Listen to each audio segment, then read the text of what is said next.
বিলম্বে ইফতার করবেন না কখনো। এক নাম্বার, দেরি করে ইফতার করা নিষিদ্ধ। ইহুদিরা দেরি করে ইফতার করে। বিশ্বনবী বলেছেন, এই উম্মত যতদিন আগে আগে ইফতার করবে, এই উম্মতের কপাল থেকে কল্যাণ কেউ ছিনিয়ে নিতে পারবে না। চিল্লায় বলেন ঠিক কিনা?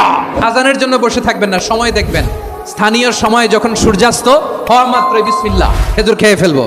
2 নাম্বার, রমাদানের পবিত্রতা বজায় রাখবো। কোনো তর্ক বিতর্ক অশ্লীলতায় আমরা জড়াবো না, ঝগড়া করবো না, সরাসরিও না, ফেসবুকেও না। কালে দিলে বলবেন ইন্নী ইমরুউন সায়েম, আমি রোজাদার। ব্যাড হ্যাবিট থাকলে রমাদানে এটা ছাড়ার মহা সুযোগ। স্মোকিং এর অভ্যাস আছে অনেকের, ঠিক কিনা? করবেন না কেউ। যদি কারো থাকে, কে করে হাত তোলালাম না আমি। এই রমাদানে এই স্মোকিং হ্যাবিট থেকে আমরা বেরিয়ে আসবো, ঠিক কিনা বলেন? 3 নাম্বার, আমরা মিথ্যা বলবো না।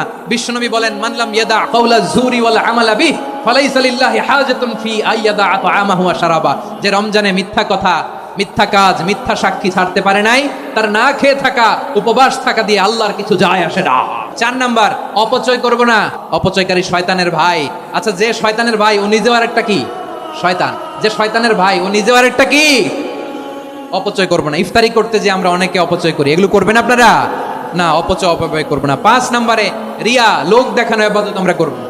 লোক দেখানোর জন্য নামাজ, রোজা, জিকির, তেলাওয়াত, দান সদকা এগুলো করলে আল্লাহর দরবারে এগুলো কবুল হবে। বিশ্বনবী বলেন, দাজ্জালের ফিতনার চেয়ে একটা বড় ফিতনার ভয় আমি করি। সেটা কি? আর রিয়া, শো অফ মেন্টালিটি, লোক দেখানো মানসিকতা।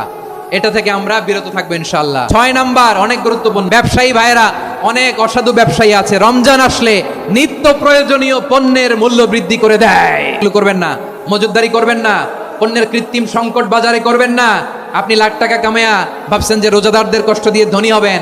এমন রোগ আল্লাহ আপনারে দিবে, কোটি টাকা দিয়েও আপনি হাসপাতালের বিল পরিশোধ করার ক্ষমতা আপনার হবে না। খবরদার। শেষ বয়সে দেখবেন কি কষ্ট আপনার হয়। আপনি রোজাদারদের কষ্ট দিয়েছেন, আল্লাহ আপনার সুখে রাখবে?